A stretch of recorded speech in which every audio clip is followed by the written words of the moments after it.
It's Thursday, 8:40 a.m., and I'm about to do my first interview ever, and it's with a very respected person. Come along.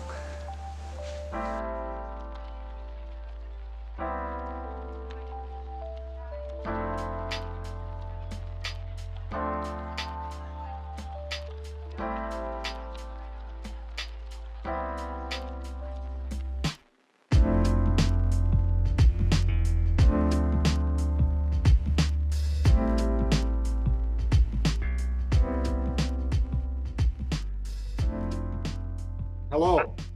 How are you doing? Great, thanks. Thanks for being here. Yeah. Modern technology, right? Oh yeah, it's amazing.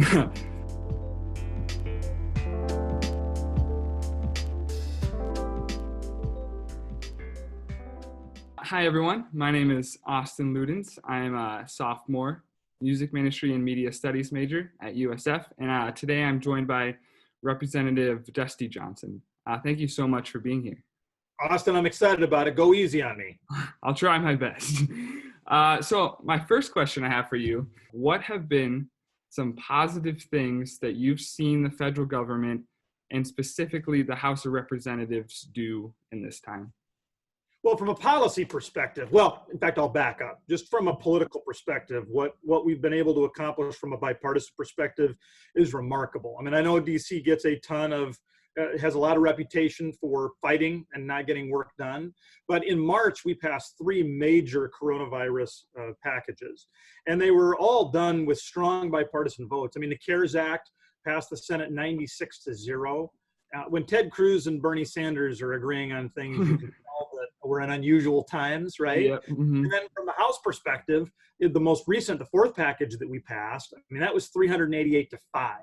Wow. And it does show that Congress is really coming together to get a lot of things done. I'll highlight just one program, although there are lots within these big bills. But the Paycheck Protection Program has been a remarkable success. It has provided to small businesses, dollars so that they can continue to pay their employees, even if they don't have enough for their employees to do. And here's why that is important. We know that when employees lose their job, they're a lot more likely to go on a whole alphabet soup of welfare programs, right? From, TANF to SNAP to WIC to LIHEAP to ACA to HUD Section 9, and they can stay on those programs for years. Those programs are very sticky. It can be difficult to get off them. But if we can keep people connected to their employer during this time, our chances of recovery, of a quick recovery, go way up. And that's been a big bipartisan success. Yeah, that is awesome to hear. On the same note as that, what have been some challenges that you faced, and how have you been able to overcome them with just working in the House of Representatives and getting things passed? Sure. Well, we've never been here before. Right. I mean, this is, COVID-19 is a new disease. Every disease has its own characteristics. People want to compare it to the Spanish flu of 1918, and that's not a bad comparison, but this is not the flu. It's something different. It's got some similarities and some differences. So I think the biggest challenge for me has been we're trying to make good data-based decisions. We're trying to see a way forward driven by evidence. But in any given day, there is a scarcity of hard data about what a decision will do for a particular community or a particular business or a particular family. What we've tried to do to get around that is just make sure we're, even if we don't have all the information we want, that we really have a good handle on the information that we do have. Yeah, that's awesome to hear. So some challenges like the rest of us have been facing, I'm sure you have too, is just not being able to meet in person. And I know it's in the Constitution, Congress should always vote and meet in person. But do you think during times like this, we should start switching and having remote voting available? Or do you think it should always just be in-person voting? Yeah, we do have a little bit of flexibility. I mean, the Constitution doesn't say that we can, but the Constitution doesn't say that we can't. So it really is up to the House rules. Now, the House rules have never provided for the kind of remote voting you're talking about. So we would need to change the House rules. There are pretty strong opinions on both sides. Yeah. Some people think that changing, they said, well, gosh, during the Civil War, we were able to show up in DC and vote, even though the Confederate Army was just a few miles outside of town. During the Spanish flu, we showed up in DC and we voted. Other essential employees have to show up and do their jobs. Mm-hmm. You know, why wouldn't we, if for no other reason than a sign of solidarity and empathy, do our job in person? Now, from the other side, people say, well, that's just reckless. You know, we can do our job remotely. And in fact, we have been for 2 months. We've been reading bills at home. We've been analyzing bills at home. We've been taking meetings. We've been getting briefings from Vice President Pence and Secretary Mnuchin and Dr. Birx and Dr. Fauci. There isn't any reason we have to be close to them to receive that valuable information. And so that's reckless that people from literally every corner of the country come together and then go back out again. That kind of accordion behavior is highly likely to spread disease. From my perspective, I'm open to the idea of integrating some technology into our work, particularly with regard to committee activity. It seems like that wouldn't be that difficult. We should be able to receive information at the committee level via technology. But before we do anything with regard to voting on the House floor, I want us to be cautious, deliberate, and bipartisan. I don't think we should be jamming any changes. And I think that ultimately we should measure twice and cut once when making those kinds of decisions. Right. And I think just sometimes for me, it's nice to see when our government is still able to get together in person and meet, and just kind of shows a sign of hope. Yes. But switching gears a little bit, I saw that you officially announced a couple months ago that you're running for reelection. What is it like to run for reelection in a time where you can't really go anywhere? Yeah, and I really haven't been running for reelection. I mean, the political activity has been really modest. I mean, really small.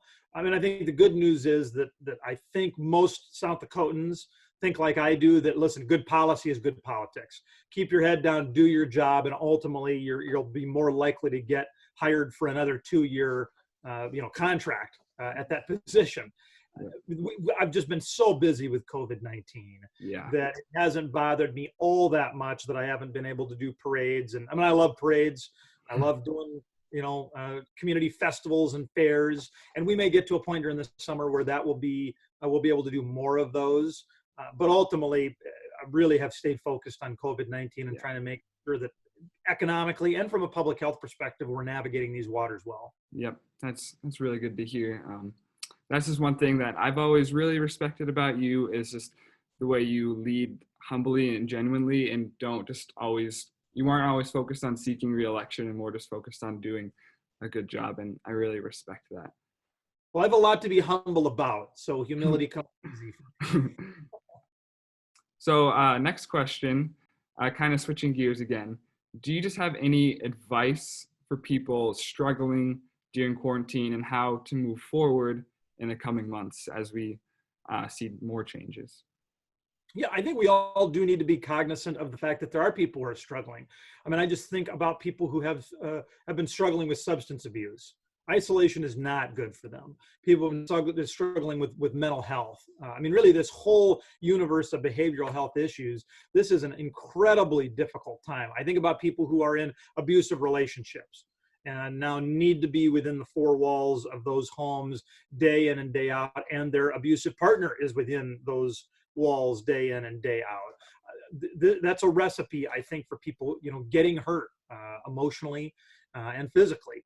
So one thing I want us all to do is just to take a moment to reach out to somebody, maybe somebody that we're not particularly close to, maybe somebody that, we sometimes are annoyed by, right? We all have those friends who, are reaching out to us more than we reach out to them. And I think we need to be mindful that just a little connection with them, just, hey, are you doing okay? Hey, let me share a funny story with you. Let me hear about your day. Those, 5 and 15-minute investments in someone's life can make a tremendous impact. And we all need to be doing more of those. We should resolve to do one of those every day. If we're, 15 minutes more away from Fortnite time or Words with Friends is not going to hurt us. But investing in that in another human being really could help them. Yeah, that is awesome advice. And now, personally for you, if you've had any downtime during quarantine, what has been the most fun thing that you've done? Well, we've been taking a lot of walks as a family. I've got 3 sons and a wife. There are 5 of us. And so there's been a lot more together time. Sometimes that's good news. Sometimes that's bad news. Yeah, I understand. We my boys and I play lots of board games, lots of strategic board games. So that's been fun. And but more than anything, I do like the nature of my work and Yeah, becoming an expert in this disease. Not a true expert. I mean, I'm not an epidemiologist, but becoming someone who really understands the impact that this disease is having on our society and who really understands the tools that Congress has put forth for how to deal with it. I get a lot of value out of that. And normally in Congress, we're dealing with 100 things a day, and it's difficult to build meaningful expertise. Being almost single-mindedly focused on coronavirus, I think, has allowed Congress to make better decisions. yeah, that is awesome. Well, that is all the questions I have for you. So if you have anything to say. Well, if you ever need anything else, Austin, let me know. And I'm going to keep working hard. And if people have problems that they want Congress to be looking into, just have them reach out to our offices, and we will do our best. Awesome. Thank you so much for joining me today. It really means a lot. Of course, anytime, Austin. Thanks. Thank you.